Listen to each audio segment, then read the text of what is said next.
ଆମେ ସମସ୍ତେ ଗୋଟିଏ କଥା ଲକ୍ଷ୍ୟ କରିଥିବା, ସ୍ୱାର୍ଥପର ବ୍ୟକ୍ତିମାନେ କେବଳ ନିଜର କଥା ହିଁ ଜାଣିଥାନ୍ତି।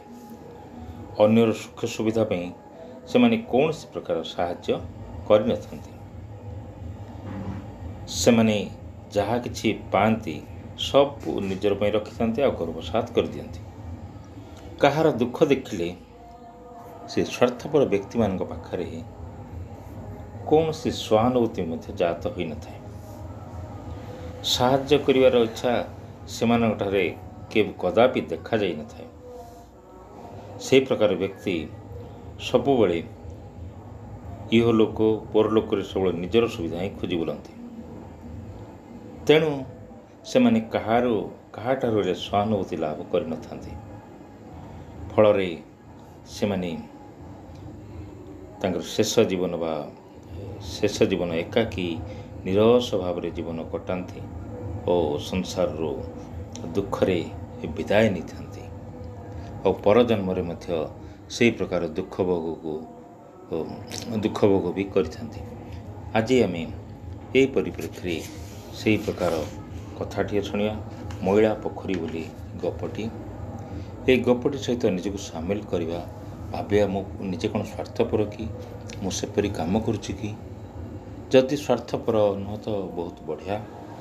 ଯଦି ସ୍ୱାର୍ଥପର ଅଟନ୍ତି ତାହେଲେ ବର୍ତ୍ତମାନଠୁ ଧୀରେ ଧୀରେ ସେଇ ଗୁଣକୁ ବଦଳେଇକି ଯେଉଁ ସମସ୍ତଙ୍କୁ ବାଣ୍ଟିବା, ସମସ୍ତଙ୍କୁ ଭଲ ପାଇବା, ଭଗବାନଙ୍କୁ ଡାକିବା, ଭଗବାନଙ୍କୁ ନିଜକୁ ବଦଳାଇବା ପାଇଁ କହିବା, ସମର୍ପଣ କରିବା, ଭଗବାନଙ୍କର ଆଶୀର୍ବାଦ ନେବା, ସେ କାମଟା ଆରମ୍ଭ କରିଦେବା।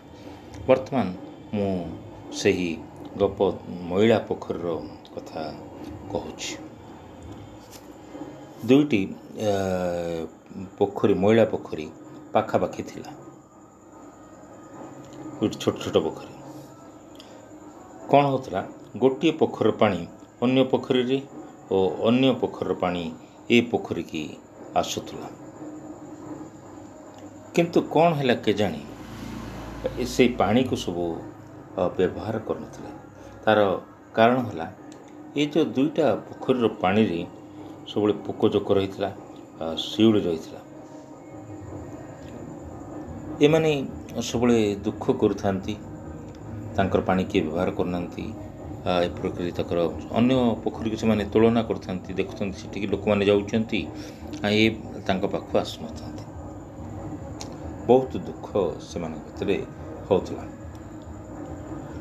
ଏସବୁ ଦୁଃଖ ଶୁଣି ଭଗବାନ ପ୍ରଭୁ ସେମାନଙ୍କୁ କହିଲେ, ପୂର୍ବ ଜନ୍ମରେ ତୁମେ ଦୁଇ ଜଣ ଭଉଣୀ ଥିଲ। ପରେ ତୁମମାନେ ଜଣକ ଘରେ ବାହା ହେଲ, ଦୁଇ ଯା ହେଲ, ଜଣେ ବଡ଼ ଯା ଆଉ ଜଣେ ସାନ ଯା। ତୁମେ ବଡ଼ ସ୍ୱାର୍ଥପର ଥିଲ। ତୁମେ ଉଭୟ ଯାକ ବଡ଼ ସ୍ୱାର୍ଥପର ଥିଲ।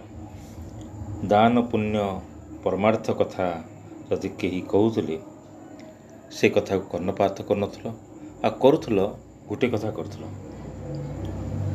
ତୁମ ଦୁଇ ଜଣ ଭିତରେ ଜଣେ ଜଣକୁ ଦାନ କରିଦେଉଥିଲ। ତୁମେ ଜଣେ ଭାବୁଥିଲ, ବଡ଼ ଭଉଣୀ ଭାବୁଥିଲା ସାନ ଭଉଣୀ ତୁମେ ମୋର ଯୋଗ୍ୟ ପାତ୍ର, ତେଣୁ ମୁଁ ତୁମକୁ ଦାନ କରିବି। ସାନ ଭଉଣୀ ଭାବୁଥିଲା ବଡ଼ ଭଉଣୀକୁ, ତୁମେ ହିଁ ମୋର ଯୋଗ୍ୟ ପାତ୍ର, ମୁଁ ତୁମକୁ ଦାନ କରିବି। ତେଣୁ କ'ଣ ହେଉଥିଲା, ବଡ଼ ଭଉଣୀ ଛୋଟ ଭଉଣୀକି ଦାନ ଦେଉଥିଲା ଶ୍ରେଷ୍ଠ ପାତ୍ର ବୋଲି। ତାଠୁ ସାନ ଭଉଣୀଠୁ ବଡ଼ ଭଉଣୀ ସେ ଆଉ ଥରେ ଦାନ ଆକାରରେ ସେ ନେଇ ଆସୁଥିଲା। ଏହିପରି ତାଙ୍କ ପରସ୍ପର ଭିତରେ ଦାନ ଦିଆଦେଇ ସବୁବେଳେ ଖୁସି ରହୁଥିଲେ। ମୂଳ କଥା ହେଲା, ତାଙ୍କର ଏଇ ଯେଉଁ ସ୍ୱାର୍ଥପର ଭାବନା ଯୋଗୁଁ ଏସବୁ ଘଟୁଥିଲା। ସେମାନେ ସବୁବେଳେ, ତୁମେ ଦୁଇ ଜଣ ସବୁବେଳେ ଚିନ୍ତା କରୁଥିଲ ଯେ ଆମ ଘରେ ଆମ ଜିନିଷ ରହୁ, କାହାକୁ ନ ଯାଉ।